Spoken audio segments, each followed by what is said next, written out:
Afternoon, everybody. Welcome to CW Live. My name's Chris Webb, Head of Communications at the CW. With me this afternoon is Dave Ward, General Secretary, and Terry Pullinger, Deputy General Secretary, Postal. Afternoon, guys. Afternoon, Chris. Afternoon, everyone. So, really important session. I can see by how many of you are already piling in that you feel the same way. We're going to go through the agreement, which has been unanimously endorsed by the union's postal executive and been communicated with the members this afternoon.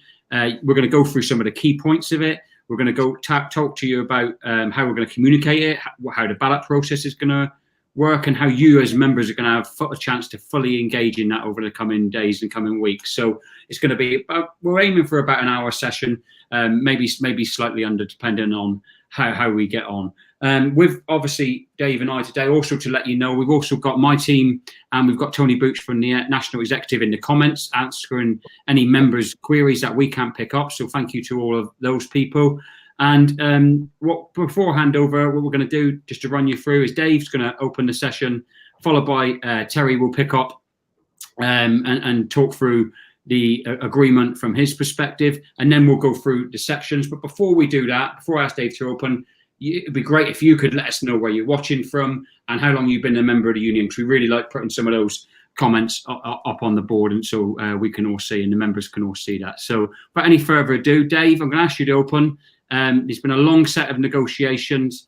Obviously, you know, it was at one point who was going to finish first, these negotiations or Brexit. We got ours slightly over the line just ahead. So if you could open up the session, that would be fantastic. Dave Ward. Yeah, thanks very much, Chris. And thanks, everybody, for tuning in. This will be the first of a number of sessions to explain the agreement that we've reached. I think we do recognise that there's been a lot of frustration at how long this particular agreement has taken to negotiate. We've, in truth, been almost in a dispute with the company for about 2 years now, a long-running dispute. There's been lots of highs and lows that you've experienced. So, you know, we want you to know that we did understand that people wanted this done quicker, but it was important from our perspective that we got it right. And hopefully, when you take time to see the full agreement, and we start that process today, you'll recognise that, you know, this has been worth waiting for. The second thing we want to say is that, you know, we also understand that this has probably been, through this pandemic, with you as key workers, the most difficult period in your working lives. And there's not a day goes by when we don't recognise that. You know, we see it because obviously we see our own posties. You know, we're in touch with each other, all the reps around the country. And, you know, I want to sort of pay tribute to what our members have done. And I'm going to say, and we'll say it, and Terry will say it, you know, had you not been key workers, had you not carried on against all the odds in meeting the needs of customers, the wider needs of society, I don't think we would have been able to have agreed this document and this agreement. Also, of course, the fact that you stood solidly behind your trade union. I think when you look at the agreement as we go through it, the other point we want to make is just take us back a little bit on the journey that we've been on and say that this is a remarkable transformation in positions that we were in at the time when the previous management were in place, at a time when we were balloting our members, and even not that long ago in September, when the company was still demanding upfront job losses, everything that you got on pay that was nothing like the deal that we've now ended up with had to be paid back and mirrored in some kind of job loss or concession. That's not where we are now. And, you know, one of the key points of this dispute has been our serious concerns at where the company was heading. And, you know that we were facing a situation where the company wanted to put all of the things that were going to grow in the future into a new company. They wanted to transfer and Chupi Parcel Force members into that new company. But what was wider than that was that everything that was going to grow was going to be put into that new company. Have no doubt about it. They had a strategy at that time to let the core business, over 100,000 jobs, wither on the vine. They had no plans for growth whatsoever in the core business. It was about managing decline. And when you look at this agreement from the strategy point of view on every single part of the deal, there's been a huge change in perspectives about the future. So from a strategic point of view, we've now got a joint agreement on the future direction of the company. And it's one that goes beyond just parcels and letters. It's one that's going to, for the first time, give our frontline postal workers the opportunity to drive change. We've actually insisted that postal workers are going to be part of developing the strategy now. The company are willing to do that. The new management that are in place want that to happen.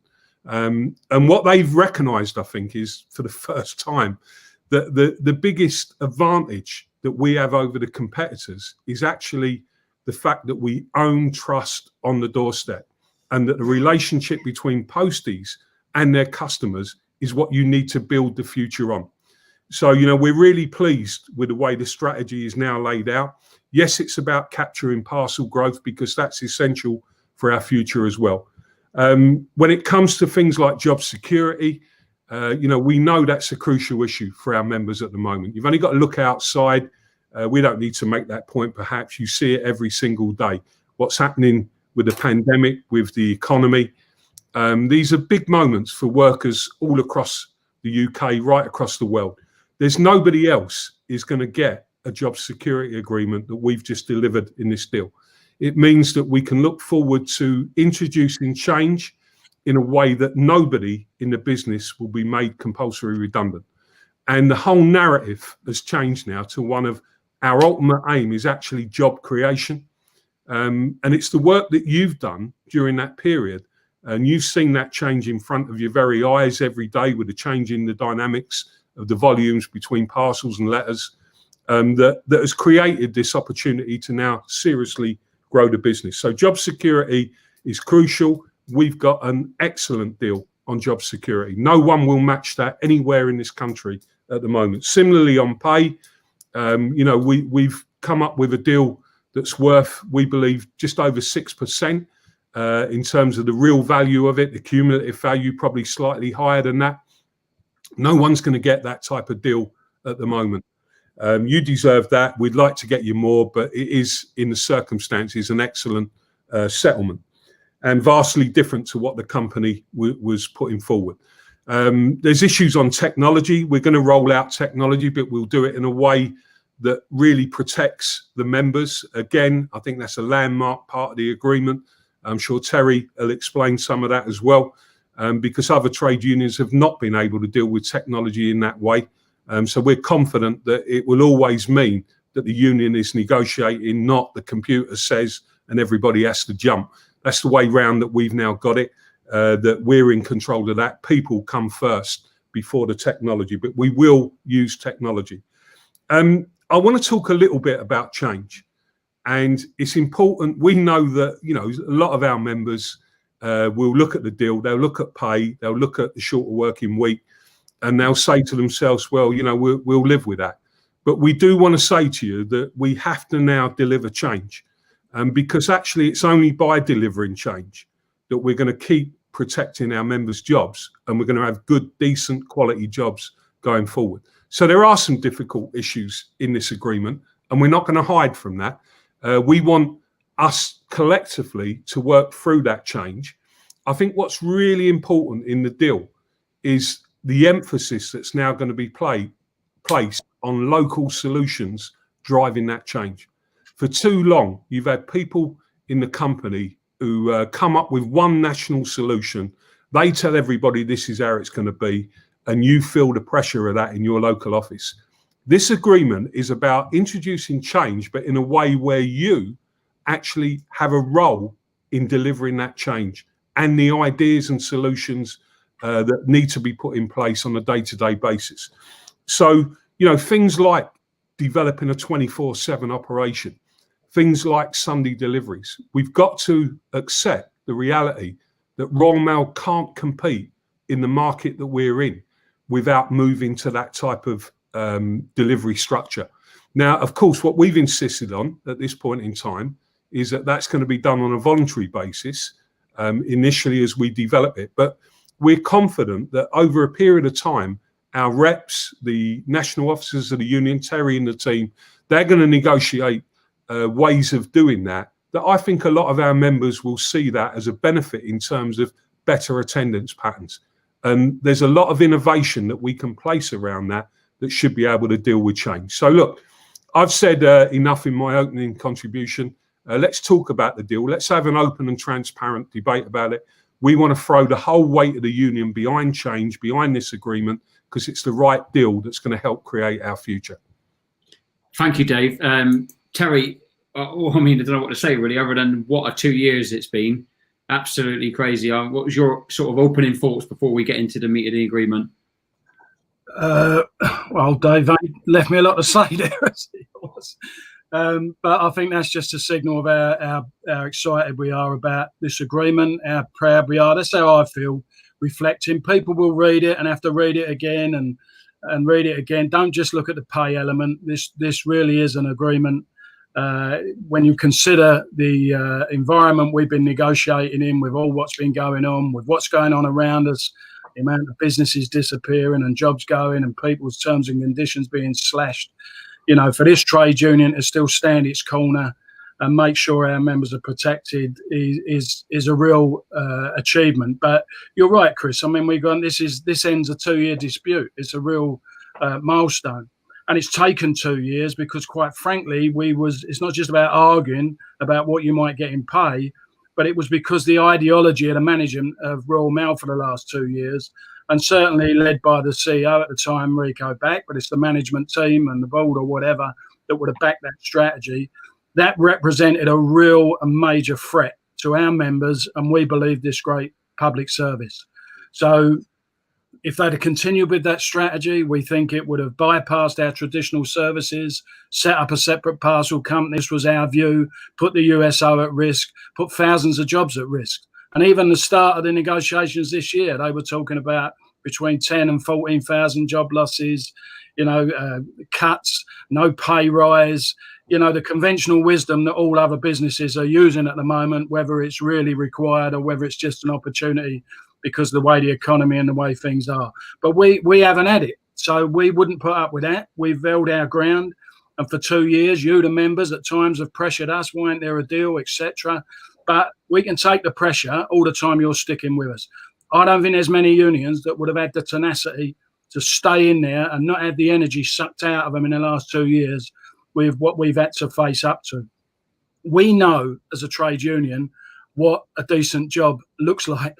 We know what job security means to people and how essential it is for working people. We understand that. We know, because we've spent most of our lives in this industry, all of us, we know exactly what a modern, successful Royal Mail looks like. And it wasn't what we were facing in the last 2 years. And we have managed now to get back to build on our agreements. You'll see in here all that our agreements are still committed to. We're building on those agreements. We've managed to resolve our dispute.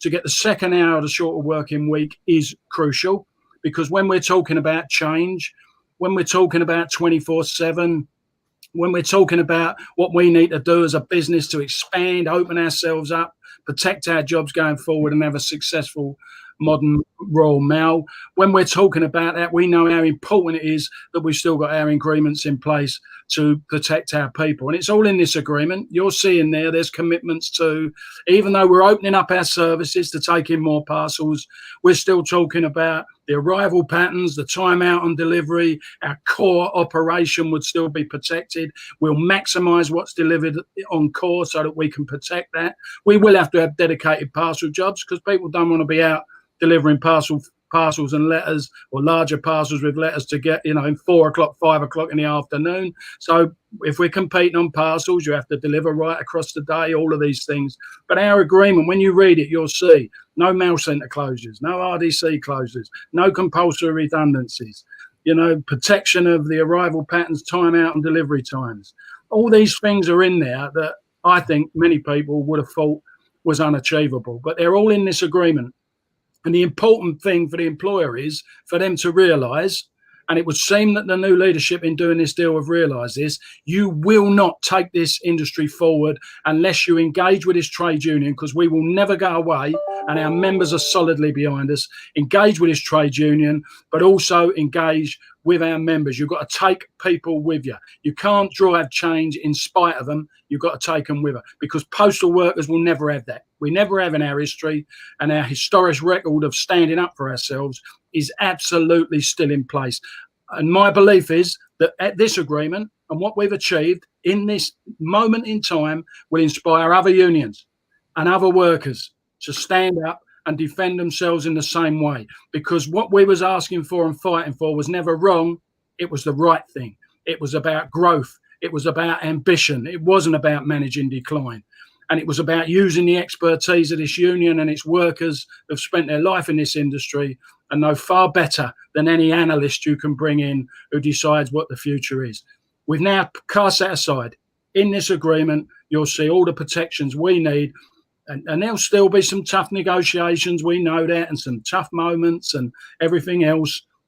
And I understand some people are saying, well, how can you trust them? They've reneged on a deal before. Well, that's right. Well, they may well do. You can't never prescribe for that. But I'll tell you what, if they do, they know we'll go again, because this union will never go away. We fight for the right reasons, the right things, and for decent jobs for decent people.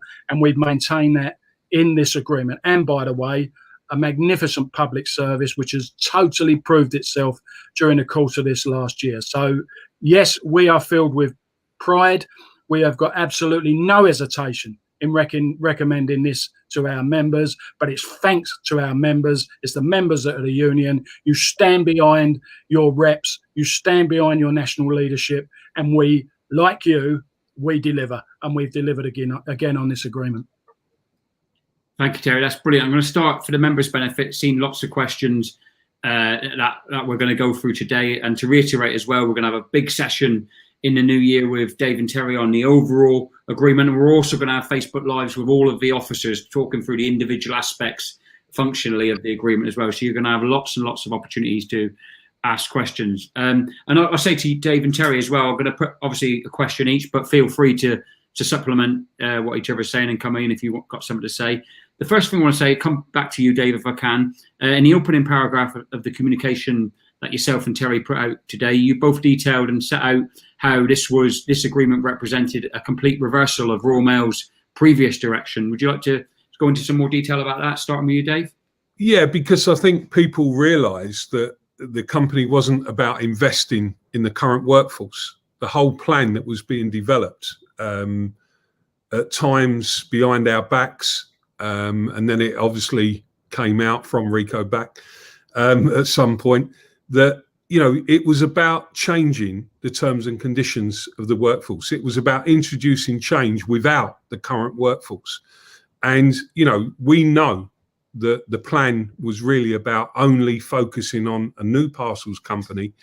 And what they were going to do, they were going to try and break up the Royal Mail, do all the things that one of our agreements in 2013, when privatisation took place, said they couldn't do, which was restricting the breakup of the company, restricting the type of conditions that are in the competitors' workforce.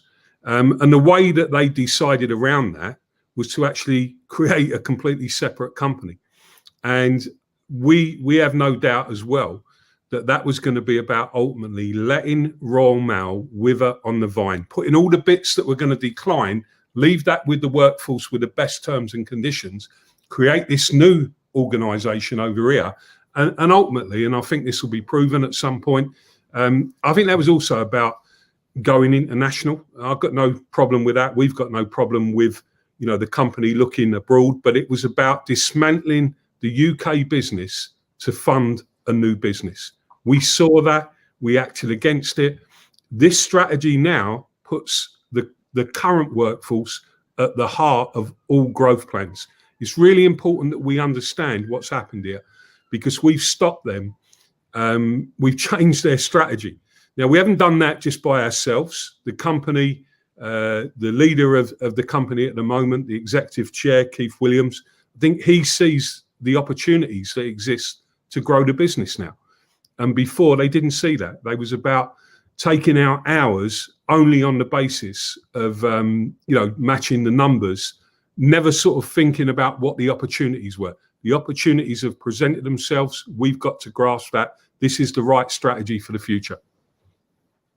Thanks, Dave. Terry, sort of linking on, quite a few members are asking, and again, picking through your guys' communication early on, about the point we make about this is our chance to grow the industry, this is our chance to expand the role of a postal worker. What sort of things are we thinking of with that?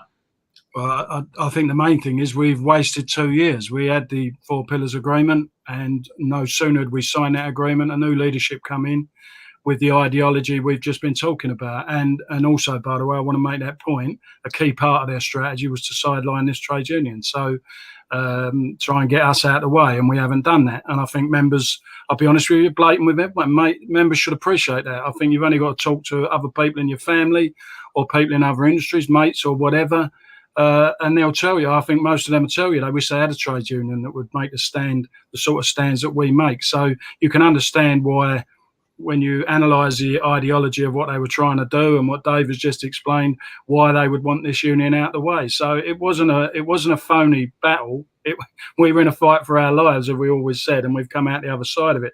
But our agreements have always been about change, Chris, since 2010, and we've always been talking about growth. We've always been talking about other things. What other things can we do to enhance this amazing and unique role that we play, where we go to every address in the country 6 days a week at a uniform price? And we got to deal with that, by the way, the USO, there's still the regulator looking at it. But, I mean, what a platform we've got to argue for that now. I think some people have got complacent about that. But through this pandemic, I mean, there is some irony of this horrible year and the great tragedies we've heard around this pandemic. But for us, ironically, the fact that it's just elevated the role that our members play, postal workers play, in keeping people connected is just fantastic. And I think when we have spoke to the likes of Keith Williams, I think it's, we've always had this strong view that if you was to give that to any other entrepreneur, the opportunity to have that sort of connectivity, every single address in this country on a daily basis, that you couldn't build new and different sort of products on it. So, I mean, during this pandemic, we've had things like the testing, the kits, testing kits for people with a pandemic. The government has started to realise, and rely on us. Now, they dished some of them contracts out to other people and gave us just parts of it. But gradually, as time's gone on, they've realised we're the only ones who can do it. We're the only ones who deliver. These other companies just don't have the same standards, ain't got the same loyal workforce as us. So, anything that comes along, any idea where you can enhance that role on the doorstep, and the fact that we go to people's houses and we are the most trusted provider, we've got to explore. We've done collections. We've started doing on the doorstep for parcels and things like that. That's right. We've got to embrace those sort of things. What else can we do on the doorstep? What other transactions can we possibly do that might be beneficial to people and beneficial to the company? Revenue protects Royal Mail, protects what we believe is still a magnificent public service. If the company's successful, we can then, get our share of it in terms of terms and conditions and things like that.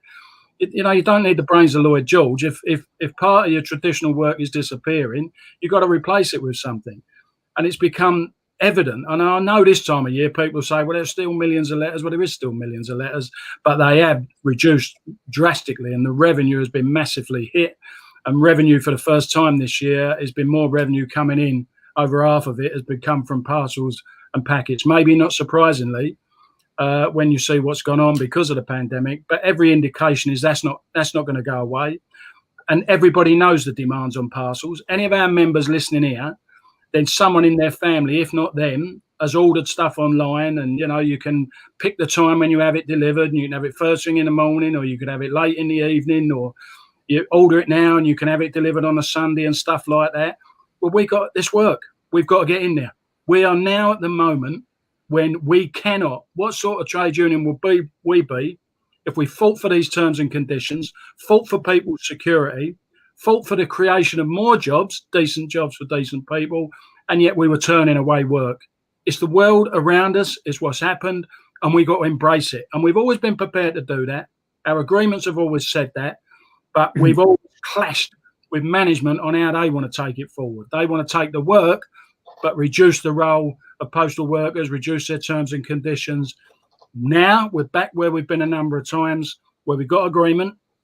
which allows us to influence that and start thinking about how we can, expand this role of postal workers. What other services could we offer? What other products could we do or get involved in beyond just parcels and letters? You've got to innovate all the time, and we've got to do that. This may be 500 years old, but we've always moved with the times, and we've got to move with the times now. The difference is, I think now, when we were talking about that 2 years ago, we had some time to approach that. But this is on us now. New parcel hubs, you'll see in the agreement and stuff, they're not coming online till 2022. So between now and then, we still can't step back and not grasp this opportunity of all of the growth that's out there in terms of parcels and packets. We've got to be in there competing for that. We've got to try and increase our market share because it protects this industry, it protects our people. That's what we've got to be looking at, whatever we can think of. But what, as Dave said, what the agreement's going to try and encourage is that even in the locality, even within the regions, there may be services we could offer in one part of the country that wouldn't be as relevant somewhere else in the country. So our members who do the job must have a million ideas, and we got to try and find a way, as we've tried before, try and find a way to extract them and get this company to innovate. The other problem we've had previously is the business have always said, we will do that, but only if it immediately makes money. No other business does that. You have to be prepared to set something up and then make it grow. You have to have confidence in yourself to do that. You can't expect on a new product an immediate return. We also believe that message has got across as well, and hopefully we will see far more, encouraging conversations we're going to have about innovation, and also persuade the company to seriously, let's put in place something that gets the ideas from our members so that we keep protecting ourselves going forward. Thanks, Terry. So moving swiftly on, Dave, and linking a lot of the stuff that Terry's been saying there. And again, something that, what we pride ourselves in as a union is if the members are raising an issue, we take it on head on. And there are quite a lot of members, being honest again, are raising the issue of Sunday working, saying quite, frankly, they don't want to do that and they don't want the union to agree to that. Obviously, the agreement sets out the ambition for Royal Mail Group to become a 24/7 operation. Obviously, you've got the backdrop of just reminding people that it was only 6 months ago there was talk of 20,000 circa job losses, and now you've got an agreement in front of you talking about growing the company, and these things don't happen by accident. But what would your message be to members, Dave? And if, Terry, obviously you might want to comment on it as well about the 24/7 operation and the Sunday issue. Dave first. I think it has to happen. You can't protect jobs in the market that we're operating in. We've got to be honest about this and not operate on the basis of you're looking to deliver more frequently, not less. That means across the day. It means on Sundays. The question is how do you do it? And what we've agreed to is the right approach. So first of all, it's going to be done on a voluntary basis, but we'll be looking to negotiate over a period of time. This is not going to happen overnight. A sort of setup where there's innovative attendance patterns. And, I've been, like many of you, involved in Royal Mail pretty much since I left school. And, there were duties that I never wanted to do. I can remember having a row with people about I didn't want to work nights. There was a late shift in our own delivery office. At one point, if you go turn the clock back, you had all different shift times. Yes, we didn't have Sundays, although sometimes you did it on overtime. And so you got to go to this place now. And we're not going to hide from that. And we want people to think that through. We want people to support that approach. And we want to understand, why that's so crucial to your job security going forward, and better pay terms and conditions. But there are ways of doing it that make it not as painful as what it might sound. And that's what we'll be working on. We've agreed the principle. We've got to do the detail. That will take some time. And I'm confident, and we're confident, that our reps understand this better than anybody. They'll come up with different attendance patterns that, some people will say, do you know what? Actually, I'm up for doing that. If that means that I'm getting days off here and whatnot. Of course, I don't think we're seeing it as everybody's going to be working Sunday. It's not. It's going to have to be based on the demand for the service. We're not going to suddenly switch overnight to this. So there's time to work it through. But the point that we're making is if we want to hold the business to account, to grow the business, to start talking about job creation, then we have to be working within the realities of the market and where customers are. And as long as we do that, I mean, these ideas about diversification and giving frontline workers the opportunity to actually expand the role of a postal worker by supporting communities, by developing local to local services, by supporting government services. You know, there's so many new things that we can be doing to create jobs. And actually our belief is there'll be better jobs. And sometimes, you know, change brings with it fairness.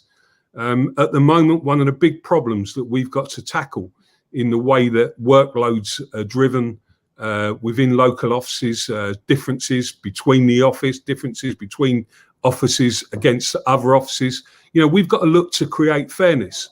And these moments give you the opportunity to rebalance all of that, take into account the concerns of the members, but still build the company so that it can compete for the future and that we can create jobs going forward. Thank you, Dave. Terry, you want to pick up on the back of that? We've got quite a few people, you know, I can see. I mean, again, being honest, a stream of particularly delivery members going like Sunday. Like, I'm just not having that. Yeah, well, maybe they won't have it, but I'll have to say, I have to say, we have worked Sundays. We do work Sundays. We used to have Sunday collections. If you're in a processing centre, there's a fair chance people are coming in Sunday nights, etc., etc. We do it. I think you got to look at what's going on around us. And I enjoy this debate with people because I understand. Listen, we'd all like every Saturday off and every Sunday off and we'd all like that, wouldn't we? But not at the expense of not having a job. So I look at life around us now. So if you want to go out on a Sunday in normal circumstances, if you want to go to the cinema, if you want to go to a pub, if you want to go shopping, there's some person working, having to work. None of these things work. That's life is now. When I was a kid, nothing happened on a Sunday. Proper boring. It was nothing done. But that's not where we are now. And the trouble is, all around us, people have been offering services on a Sunday as well in our game, in what we do. And you don't just lose the Sunday if we don't get the contracts from them people. If we don't attract that work, those people them companies or them parcels don't just come on a Sunday, come all week, and we lose them then all week. We've got to get into that game. So there's no people can steam into us, but I tell you now, what we are doing, we know we got to do that to protect and create jobs. Because I tell you now, if we had Dave's talking about innovation in terms of duties, something we've always believed in, and that is why the 35-hour week is crucial. We've thought about this way back. We've thought about this because if you're on a 35-hour week, then a 3-day week, a 4-day week is far more achievable, and you get the right relaxation, you get the right time with your family, and you can have your days off. And it may be you rotate those days. There's all sorts of situations, but Dave has just said it's not everybody. We're not saying the whole of the delivery workforce has got to suddenly work on a Sunday, because on a Sunday it would only be parcels anyway. We're not talking about letters and parcels being delivered together on a Sunday. So I mean, don't panic. And if you read the agreement, you'll see to start with it's voluntary until we can set up the structures. But I'll tell you now, if we went out there now and offered people a job 3 or 4 day a week across a weekend on our terms and condition, they'd be queuing around a block. That's the truth. They'd be queuing around a block. So don't assume when you read that you will be working a Sunday. It won't. You know how we work in our industry. We have our duties and we have people pick their duties, etc., etc. So don't panic, but don't try and ask this trade union to turn away work, because work is job money and money is jobs. And that's what we're here to protect now and grow our services. And we can't grow our services, but then say to everybody, yeah, we're growing our services, but by the way, we all finish at 2 o'clock in the afternoon and we don't work weekends. It's just not the reality of the world. And as much as people might want us to sugarcoat that, that's a fact of life. Thank you, Terry. Dave, actually a really nice link into the next part of the communication from Terry and yourself, which is around job security. And the fact that obviously widening the operation has meant you've been able to secure as negotiators a commitment to no compulsory redundancy protection of the MTSF agreement, and extension of legal protections. How important are those things for our members? Well, I think at the moment they're probably the most important thing of all, because no other union would have secured an agreement that protects people in this situation and gives an extension to job security commitments, which in themselves are probably the best out there. So we're managing change with no compulsory redundancies. Anyone that decided to leave on voluntary terms will get the terms that this union has negotiated. And they're some of the best terms that exist in terms of the length of service that's taken into account on voluntary redundancy. We've maintained all of those terms. Have a think about this from a point of view about privatisation. One of the things that this union did very differently to any other union that's had to face privatisation is we didn't just have a glorious battle about whether or not we could stop privatisation. We tried our best to stop it, but in the end, we got to be honest, we were let down politically because all of the political parties at some point, at that point in time, had decided that Royal Mail was a basket case and privatising it was the right thing to do. So we ended up with that, but we had to think about, well, so what happens when privatisation takes place? And there's a whole range of things that normally happen. One of them is they break up the company. The second one is they replace existing jobs with jobs on worse terms and conditions. And the world of work is full of that at the moment, insecure employment models. Another thing they do is they never give you any guarantees on your job. They franchise your job. They franchise your office. They sell off the mail centre to the highest bidder. They sell off the logistics arm. None of that has happened because of the strength of this trade union and your support. And getting those job security commitments extended through to next be reviewed, they're not going, we review them again in 2023, May, is an exceptional achievement. And, I think that people externally who are in other trade unions, people who watch the world of work and understand what happens in the world of work, let alone what's happening today in the climate that we're in economically through the pandemic, I think they're going to be astounded that we've achieved that commitment as we now go through a period of necessary change. Thank you, Dave. Again, Terry, next.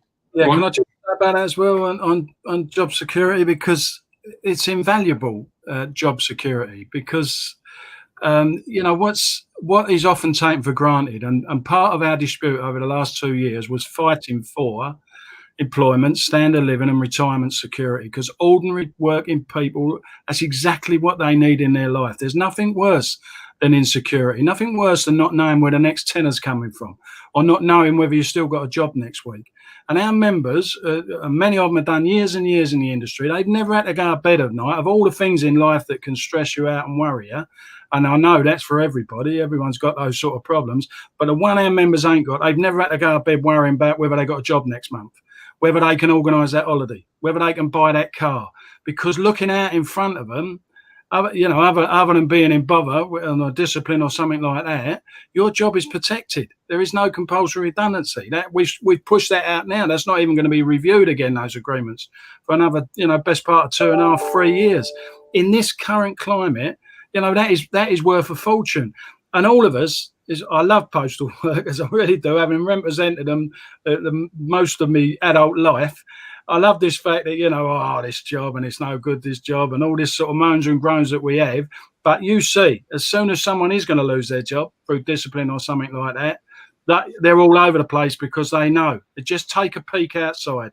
Job security, these jobs are precious, and job security, there's no value you can put on that. They are massively, massively valuable to us. And just having that alone in this agreement, along with everything else, is massive. I just ask you to please consider that. Your job is safe now in this industry. We go with this agreement, we embrace it, the changes, then your job is protected. And that is huge for you and your family and your security going forward, your standard of living. That is massive.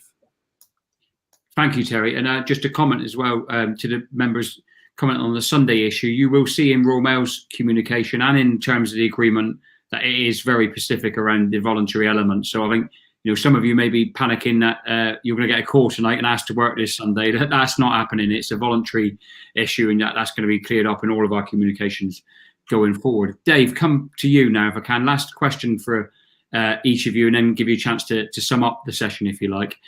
New technology, Dave, I want to talk to you about that. Obviously, we've agreed to embrace new technology, but one of the key phrases that I picked out was that we've agreed also not to dehumanize the workplace, and also agreed to re-empower the local rep and the local manager. And there's been a real move away from that in recent times. So that's a good thing for the union, surely. Well, I think that we're in a place where the agreement that we've got on technology, and I know we keep saying that each part of the agreement, stands up against anything that's out there at the moment. But this is also an exceptional part of the agreement. So, where are we? We know that technology exists where they can watch and see what everybody's doing at every point along your duty. When you're out of the office, they know where you are, and all of that. You know that. So we've got to acknowledge that. We know that technology needs to be rolled out because it's going to help grow jobs. It's going to help grow business. And it can be used in the right way.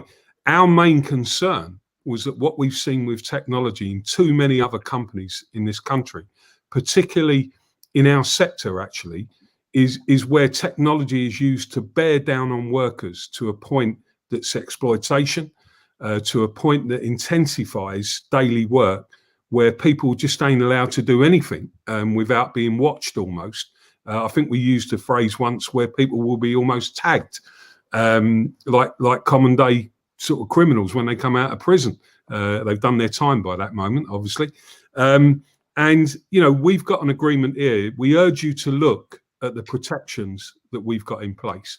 So from a point of view of individual members, it's not going to be used to stop the overtime that you've had or automatically stop pay or anything like that if you finished a bit early. It's not going to be used in a way for the union that replaces the right of this trade union to negotiate. So what it will be used for is to inform those discussions. It will not replace in any shape or form our ability to have discussions locally and plan what needs to happen. So, what are we really saying? Well, we think we've convinced the company that rather than the computer says, and everybody has to, think that that's the right answer, that local circumstances will be taken into account. So it will be used there to enhance discussions, to enhance some of their systems, which they need, to grow the business with customers, innovate. We'd like to see a time when you own the technology. You own the technology with the customer, and you have that sort of relationship where you can use it to, improve your own job, rather than people controlling the workforce. We've achieved that in this agreement. Thank you, Dave. Terry, one of the things we were deliberate in not doing was leading the session off talking about pay. Very keen to sort of outline the agreement, the security, the things that we've secured in terms of no compulsory redundancy, a reversal of the company's strategy. But we have won a significant pay deal for our members, and obviously the other element is the shorter working week. Could you talk people through that, please? Yeah, well, we've got a proper negotiated pay deal. So, like I say, one of the attacks we were under, Dave touched on that, was traditional pay bargaining would have been dead and buried, really. It was about saying they were offering us, weren't they, as you got what was allegedly a 3-year deal that was only worth about 2.6 to our people. It only related to base pay. It didn't flow through overtime, SAs, allowances, or anything like that. And it still wasn't guaranteed. It was only based on hitting arbitrary targets that the company had set that we hadn't played no part in or not negotiated or anything else. But we all, we must retain the right to traditional pay bargaining on behalf of our members to ensure, when the company is successful, we want to make sure we get our share. We want to make sure that we try and keep pace with inflation or beat inflation so that our members' standard of living is maintained or improved. We always want the right to do that. So what you'll see in front of you now, all the things you've heard, there is a proper negotiated pay deal. So it's 2.7. If you vote on this deal, then you'll get a 2.7 increase, which flows through to all pay issues. So all your allowances, London waiting, all the different overtime, SA rates, which were really important because otherwise they would have got to the point, and I think they're nearly there now, where they'd be less than your normal rate. Something else we've got to address going forward, but it's worth 2.7. So the back pay alone on that, because it's going to be backdated to April the 1st. So your back pay alone on that is going to be a lump sum for people. I think even on base pay, it's probably already just on your basic pay without allowances, without overtime or anything else, is probably already nearly touching 500 quid that you would get in back pay. So especially if people, who I would imagine they have been doing quite considerable amounts of overtime, etc., during this pandemic, then obviously your back pay is going to be increased. So, and then in April the following year, so just in a few weeks after Christmas, because that will soon be on us, there'll be another 1%. And that's because what we've also done is, in terms of resolving our dispute with the employer, we're also getting the second hour of the shorter working week. And that will be associated with revision activity. We put a target on that for October 21. So everyone, us and the business, we've committed to that. And we've got to make sure that the revision activity is done in the right way, but is in the last date, October. And if we can get that done quicker, then all the better. And people get their second hour. So if you take 2.7, the 1%, so with a short working week, of course, the hourly rate increases for part-timers and for those new full-timers that were employed on the 35 hours. So the value of that for everybody in terms of your hourly rate means between now and April 22, then a 2-year deal, this is worth somewhere in the region of 6.5%. And genuine pay rise on, say, all aspects of pay. So considering where we were and what was being offered, including the RICO back deal of allegedly 2%, but based on the same philosophy, there it is, but you don't get it unless you hit our arbitrary targets, which means you may not have got any of it. But this is a proper pay deal, guaranteed to you. And I think it's probably, like lots of other things in these agreements, and then the good thing is these days, you can test it yourselves. You can research some of the stuff we're saying. We believe this will be industry leading this year, and it's a good deal for you. Thank you, Terry. I want to ask you both a final question now, if I can, and it's a question that's come up very frequently during this session from members around how can we trust Royal Mail? And that's been asked from a national perspective of how many times they've walked away from agreements, including, of course, notably recently the 4 pillars, but also people saying about their local manager putting them under pressure and not working with the union, etc. So first, Dave, and then Terry to comment on our relationship with the company, if you like. Well, I mean, first of all, the issue of trust will always be there. And you can't write anything in an agreement in that sense that absolutely guarantees that you're going to trust each other forever.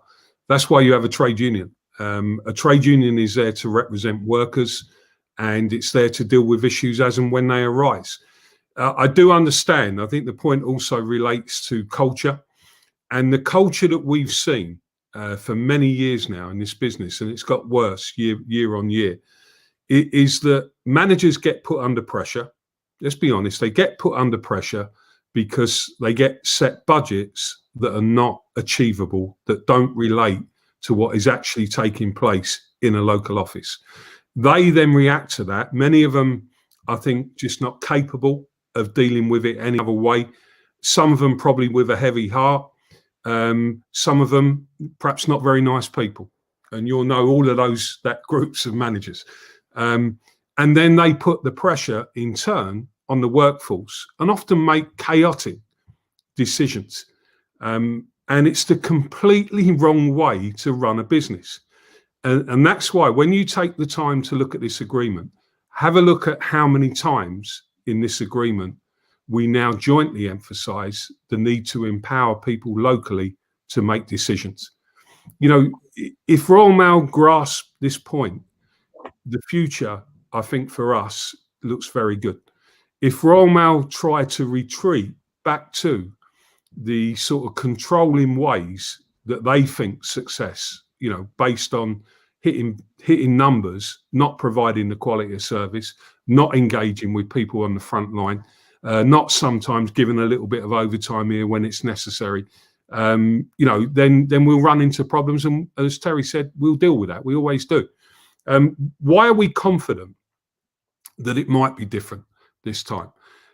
One, because the company have been confronted with the reality of the strength of the workforce yet again.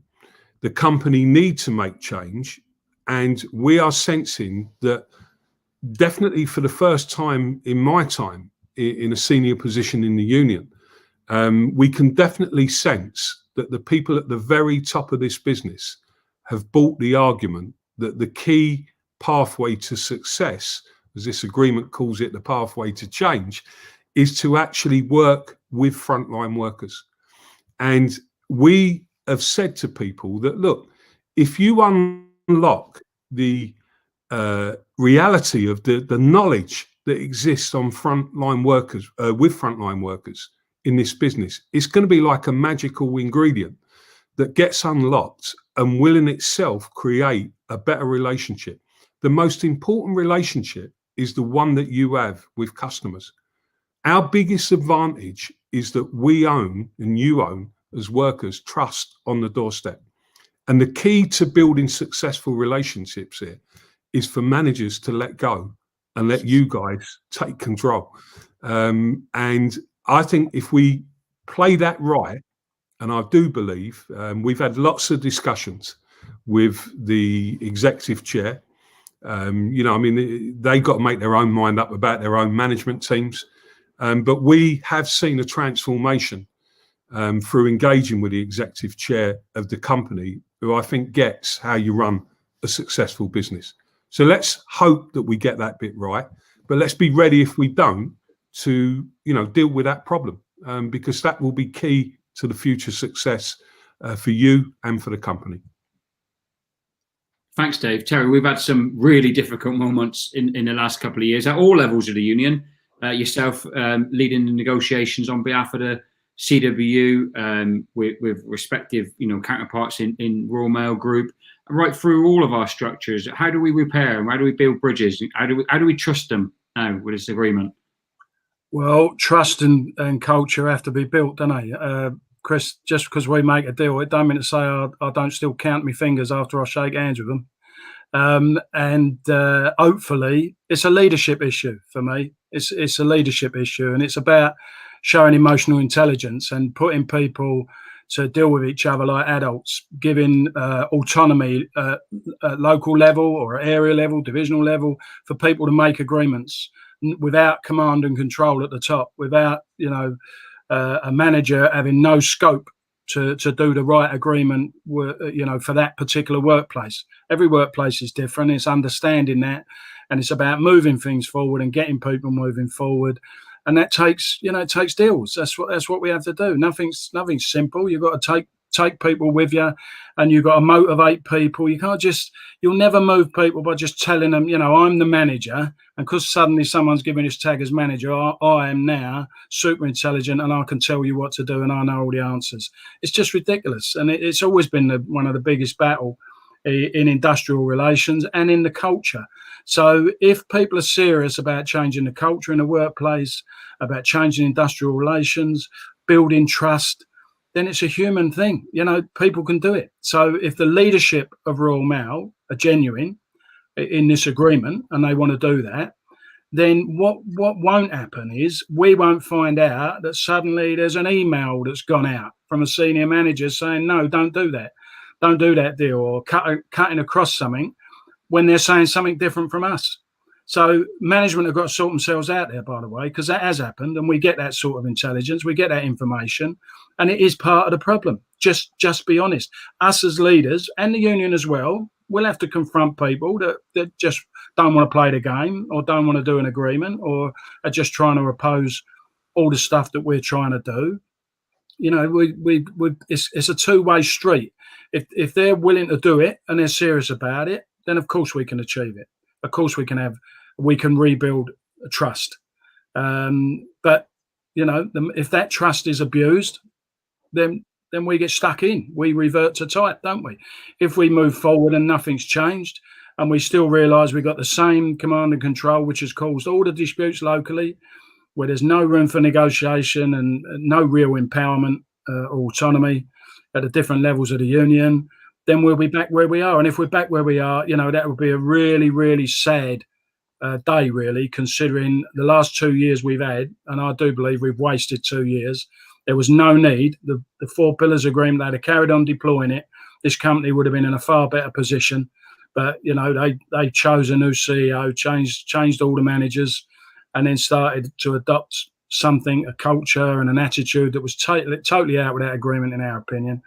Now, we've just made another agreement. And hopefully, we'll see the leadership that's in Royal Mail that has been convinced by the need for a different type of agreement, a more ambitious agreement, a growth agreement, and has a far more positive outlook for the future of Royal Mail Group. If we're going to succeed in that, they're intelligent enough to know that relationships and culture is massive. It always was, and we've got to dedicate ourselves to putting that right. If they do that, we'll be all right, Chris. But trust takes a long time to build, and we enter it in good faith. But as I say, we walk in peace, but we always carry a big stick. Thank you, Terry. So you're going to now give the officers a chance to give final summing up thoughts. Before I do, just to clear up, rather than ask the guys the question of this, in the new year there will be a massive communications package, including national briefings, local reps briefings. We'll be having the officers alongside Terry and Dave doing Facebook Live sessions. So you will have loads and loads of opportunities to really take this agreement to pieces and ask all of the relevant questions that you've got. So this is just the start of the process, not the end. Will be many more engagement opportunities. So before I ask Dave and Terry to sum up, it'd be fantastic in the comments, so many positives in there, which is brilliant. If you could let us know if you're proud to be a member of the union, let us know where you're watching from, and we can try and share some of the best of those in the final moments of the session. But to close up, first of all, General Secretary Dave Ward. Yeah, well, look, thanks everybody for coming on. We want you to take time to actually have a look at this agreement, to see all aspects of the agreement and to understand what it is we're trying to achieve. It has been a long journey, a couple of years of almost permanently being in dispute with a company. But we'd like to think that at every point along the way, we've made the right decision in your interests. First of all, that was about making sure that when it come to balloting the members, that we got the members behind the union. It was also important that when we reached that point when the pandemic was almost upon us, that we decided to hold off of taking any industrial action. We thought it was right to do the right thing for customers and wider society, and I think that has played huge benefits for us. It was right for us as a union to push for you to have key worker status during that period. And again, I think that's helped us enormously. We believe the agreement stands for itself, and that when you have a look at it against anything that's out there, this will surpass what any other union has been able to achieve. And I would even say that irrespective of the fact that we're in the middle of a global pandemic. We want to say this to you really in a nutshell is that the reason that we're able to achieve agreements like this is because of two things that have happened. One is because you understand as members what collective strength can achieve. And sometimes, my job as General Secretary is to take that feeling into the wider trade union movement. Because if the movement worked on the same basis as how we engage with you guys, you stand with the union, then we would deliver a lot more for workers in this country. And we're going to be working on that in the new year. So your solidarity has got us to the point where we've been able to reach this agreement. The second thing that's enabled us to do it is the fact of what you've actually done in the last 7 or 8 months while this awful pandemic has been around us. And we pay tribute to all of you for the work that you've done. We know how difficult that's been, but effectively you've changed the dynamics of this industry. You've made the position where the company were in a place where they were predicting thousands and thousands of job losses, loads of financial losses. You've completely changed that. And that's given us the opportunity, along with our solidarity, along with our strength, to build on this agreement. So what we've got now is an agreement where we're very confident that this is the moment to grab what's on offer, to deal with change in the right way, and that we can create our future going forward. So thanks very much for your continued support. Thank you, Dave. Terry, over to you to close the session up, mate. Well, thanks for everyone who's been watching and commenting, especially if it's positive. What we need now with this agreement, without doubt, in the ideal world, we will have a period of pragmatic peace. That's what we need. I think you need it. The business needs it. The public need it. We want postal workers working, with management, doing the right things and dedicating ourselves to this great public service. And we'll only do that, as I say, for a period of pragmatic peace. What I'd say to management is, this is my big call out to management, and we've been constantly saying this, what is important is to start building that momentum. Don't expect everything all at once. We've got to allow the commitments we've made to build. We will be working on them at pace. There's no dubiety about that. We've committed to that, and we will. But let's go. Let's just get it moving in reasonable steps to make sure we start delivering all the things that we've said together, including not just the operational things, but culture, industrial relations. Let's do all it, management. Let's not just say it. Let's be committed to doing that and getting it across the line. So I would also say this to our members, that in terms of recognition of what's been achieved by the union, and you are the union, so in thanking you and every single one of our reps right throughout our structures for the support over the last 2 years. We know at times that's been frustrating. I know at times there's different views about pushing, and we should have done this, you should have done that. Hindsight's a wonderful thing, but as it turns out, once again, as Dave has said, we seem to have played all our cards at the right time. We've made the right moves, and we've stayed strong and resolute, and that has got us this agreement. And we have got that agreement. When you consider that, over the last couple of years, we have achieved that agreement, and quite frankly, it's not cost you a penny in any lost time through strike action. We know you were prepared to do that, and we were prepared to do that, but judgments and the way we've responded to the circumstances going around us means we've achieved all of this without you losing a penny. And that is us paying you due respect, so that next time, if we are in a challenging time, you'll know we will never abuse your support. And now we've got this great agreement. So, and I say great agreement because I genuinely believe that it is. I think it does stand alongside all our other agreements, and of course builds upon them, which is an important point. You'll take your time to read it, but I think, in the round, I think our people know that this is a far better position than maybe in their moments of weakness they anticipated things being a lot worse. So I'd like to, in thanking you, I'd also like to say on our behalf to all of our members that we've lost, and to their families during this pandemic. That has been tragic, and you've had to work through that. You've been on the front line, and that has not been without risk.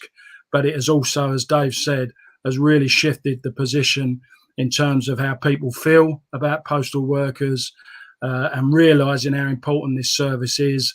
And of course, we've built on that to achieve this agreement. So we'd like to say that we will be thinking of those people and those families over Christmas. I'm sure we all will.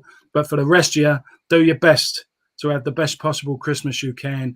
And let's hope we break out of this pandemic and we go to work, rebuild this industry, protect your futures, and protect this great public service. Thanks for all your support. Thank you, Dave, and thank you, Terry, and also thank you to everyone who's joined us for the session tonight. In the same month that we've seen 1 million people unemployed in the UK, this union's delivered a new non-compulsory job security agreement. In the same month that we've been told of a public sector pay freeze, the union's delivered a package worth 6.5% over 2 years. And the same period, we're seeing CEOs and company leaders smash company to the bits. We've delivered an agreement on growing the industry and protecting your jobs. I think tonight we're all very, very proud to be representatives and members of the union. Good night, everybody. Good night. Cheers.